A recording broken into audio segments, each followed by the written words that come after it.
Então, pessoal, vamos lá? No projeto Eu, Meu Livro e o Professor, agora a gente vai no nosso vídeo número 11, não é? E aí eu queria fazer uma discussão com vocês da página 69 do livro Curso de Direito Previdenciário, 12ª edição. Na página 69, galera, tem uma passagem, reputo, importante e que causa muitíssima dúvida para aqueles que estão estudando direito previdenciário, enfim, porque trata da parte de custeio, de financiamento, e é uma parte que requer um pouco mais de atenção, mas a gente vai facilitar esse entendimento para você, ok? É o caso do contribuinte individual que presta serviço às empresas, olha só, a empresas desobrigadas de proceder ao desconto do contribuinte individual. Então, para deixar isso bastante claro, depois a gente vai fazer a leitura do livro, deixa eu já fazer aqui uma lousa, tá certo? Vamos dar uma melhorada nisso aqui? Então, esse é o nosso vídeo, não é? Número 11. O vídeo número 10, a gente tratou da medida provisória 739. Então, no vídeo número 11, para deixar bem claro para vocês, é o seguinte, bem, estamos numa sequência, né? Talvez você já seja um pouco conhecedor da matéria, talvez você esteja vendo a matéria pela primeira vez, então, portanto, tem que haver um esforço da sua parte de fazer a leitura, enfim. Mas o fato é, se você está vendo a matéria pela primeira vez, se você está vendo como uma forma de revisão, está muito claro e tranquilo essa situação aqui. Por exemplo, se a gente faz um sobrevoo nessa empresa, que tipo de segurado a gente vê trabalhando nessa empresa? Isso é uma indústria, olha só. Isso é uma indústria. Então, a gente vai ver aqueles trabalhadores que têm vínculo, não é? Que são trabalhadores não eventuais, não é? A gente vai ver aqueles trabalhadores também aqui sem vínculo, os trabalhadores avulsos, não é? Que vão trabalhar nessa empresa porque houve necessariamente a intermediação obrigatória do sindicato ou do órgão gestor de mão de obra. Então, esse é um cara com vínculo, tem carteira assinada, é um segurado empregado. O trabalhador avulso é um trabalhador sem vínculo e ele presta serviço a diversas empresas durante o mês, mas a gente vai ver também um outro tipo de trabalhador, que é esse aqui, é o contribuinte individual. Esse cara aqui é um trabalhador eventual. Ele não tem carteira de trabalho assinada, ele só vem aqui prestar um serviço à empresa, ok? E essa empresa o remunera. É simples assim, é essa sistemática, ok? Então, olha que coisa interessante, eu vou trazer um dado histórico para vocês, não é? Essa situação que eu botei aqui na lousa, ela sempre existiu, empresa sempre existiu, então sempre teve segurados empregados, sempre teve trabalhadores avulsos e sempre teve trabalhadores autônomos, aqueles caras que vêm prestar um serviço à empresa e depois se picam, não é? Vão embora, porque não tem vínculo algum. Aí, então, mas eu não entendo muito bem como é que é esse serviço. Por exemplo, olha só, essa empresa aqui é uma indústria tudo ok. É a indústria tudo ok. E o dono coloca um luminoso na frente da indústria. E esse luminoso queima. Bem, quem é que vai trocar a lâmpada dessa bagaça aqui que está a 10 metros acima do nível da rua? É o segurado empregado que vai subir no andaime e vai trocar a lâmpada? Não, porque não faz parte das atribuições de um segurado empregado, ok? É o trabalhador avulso que vem de um sindicato, ó, vá, troque a lâmpada ali para mim, e ele vai dizer, vá procurar um jegue, não é? Esse não é meu serviço, eu vim carregar e descarregar caminhão, eu não vou trocar lâmpada nenhuma, não é?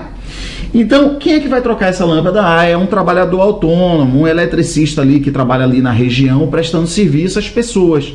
Então, essa empresa contrata o cara, remunera o cara e ele vai receber essa remuneração hoje descontada da contribuição devida por ele, da contribuição descontada pelo contribuinte individual. Mas, como eu falei, eu vou dar um dado histórico para vocês. Até, olha só, até 3 de 2003, o que que acontecia?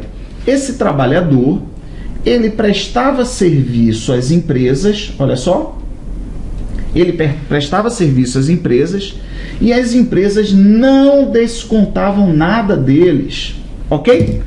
Zorra, Ítalo, era assim? Era assim. O contribuinte individual prestava serviço às empresas e sempre existiu, desde que mundo é mundo.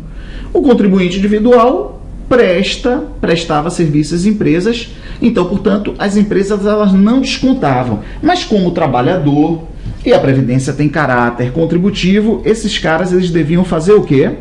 Recolher em carnê.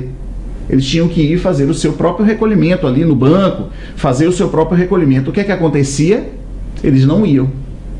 Porque o brasileiro não tem essa política e essa preocupação em pensar no futuro, regra geral. Então esse cara, ele não ia fazer o recolhimento. Então a legislação fez o quê? Alterou. Então veio a lei, olha só, 10.666 de 2003 e disse assim: a partir de 4 de 2003, o que é que vai acontecer? A partir de 4 de 2003, o que é que vai acontecer? O contribuinte individual vai prestar serviço às empresas e o que é que vai acontecer? A empresa vai descontar a contribuição devida por ele. Ou seja, diminuiu muitíssimo a sonegação de contribuição. Não é verdade?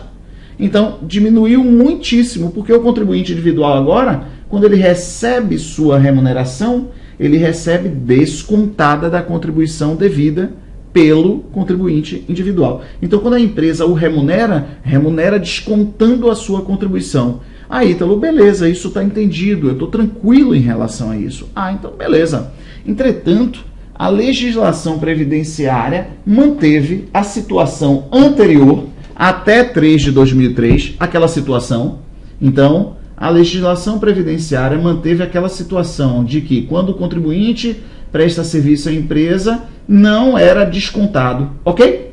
Manteve essa situação para 4 situações específicas. Quais são? Então, bastante importante, porque isso pode cair em prova. Olha só, quando o contribuinte individual prestar serviço a essas 4 empresas aqui específicas, quais são essas 4 empresas específicas? São os equiparados à empresa. Olha só, quando ele prestar serviço a um produtor rural, pessoa física, esse cara aqui é um fazendeiro, olha só, que planta laranja e deu uma praga na laranja. A laranja está toda preta.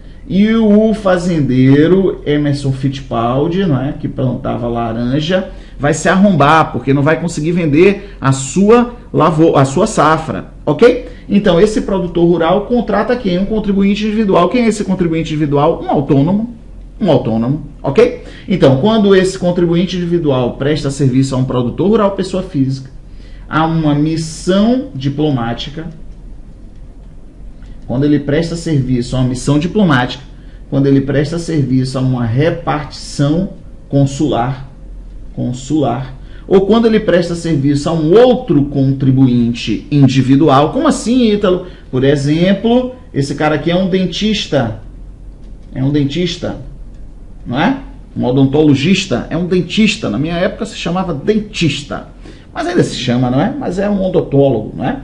Então, vamos lá. Quando esse contribuinte aqui individual, que é um dentista, que é equiparado à empresa, ele recebe um paciente e vê que o caso é grave demais e que ele não é especialista, ele contrata um outro dentista para lhe prestar serviço. Bem, acontecendo essas situações aqui, pessoal, haverá cota patronal, ou seja, essas equiparadas à empresa deverão recolher sua cota patronal, que é de 20%, mas não deve descontar do contribuinte individual. Não deve descontar do contribuinte individual. Ou seja, restou remanescente na legislação aquela situação, olha só, até 3 de 2003. Antes era generalizado. Quando o contribuinte individual prestava serviço à empresa, ele não sofria desconto.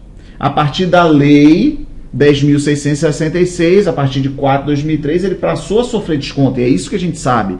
Quando um contribuinte individual presta serviço à empresa, já vem descontado o valor da contribuição devida por ele. Mas restou aqui na legislação 4 casos. Pronto, agora você já internalizou essa bagaça. Então, se um contribuinte individual presta serviço a um produtor rural, pessoa física, uma missão diplomática, uma repartição consular, a um outro dentista, a um outro contribuinte individual, na verdade, todos eles devem fazer o recolhimento da cota patronal, mas nada deve descontar. Ou seja, esse assunto é o famoso siri na lata. Tranquilidade brasileira, sim ou não? Sim, beleza. Vamos juntos nessa caminhada. Esse é o nosso vídeo número 11. E assim a gente vai batendo um papo sobre direito previdenciário, mantendo a chama acesa em relação à nossa matéria, botando ela no devido lugar de importância nos seus estudos. Ainda que você esteja estudando para algo que não caia direito previdenciário, não tem problema nenhum, porque a gente vai batendo um papo aqui e isso também serve para a sua vida, na verdade. Quantas vezes a gente vê ali o Jornal Nacional, e agora que está em voga, não é? A reforma da Previdência. Então, portanto, a gente cumpre o nosso papel de cidadão, não é? A gente está ali, ó, ouvindo, participando, entendendo, ou seja, somos uma massa crítica que podemos olhar aquilo que está sendo discutido, entendendo aquilo que está sendo discutido. Eu fico imaginando uma pessoa que não tem menor conhecimento, que é a totalidade da população brasileira, não é? Excetuando nós. Então, a pessoa que não tem o mínimo entendimento de previdência, quando vê uma reportagem lá do Fantástico, da Globo News, enfim, né, da Band News, falando sobre a regra dos 95-85, da aposentadoria tempo de contribuição, que não tem idade como requisito. Então, portanto, isso é uma mudança necessária que deve haver no sistema de previdência. Aí você vê aquele cara malucão lá da CUT falar assim, olha, não tira a razão dele, mas botar uma idade mínima no sistema previdenciário brasileiro para aposentar-se por tempos de contribuição é uma injustiça com os mais pobres, porque os mais pobres começam a trabalhar mais cedo do que a classe média, a população mais abastada do Brasil. Não deixa de ser verdade, é verdade. Esse é um aspecto que deve ser considerado. Enfim, é massa essa discussão porque a gente tem o conhecimento básico de direito previdenciário, beleza? Esse é meu papel aqui, faço com o maior gosto, muito massa, direito previdenciário correndo na veia, vamos juntos nessa caminhada. Valeu, galera, forte abraço. Vamos pro vídeo número 12, não é? 12, valeu.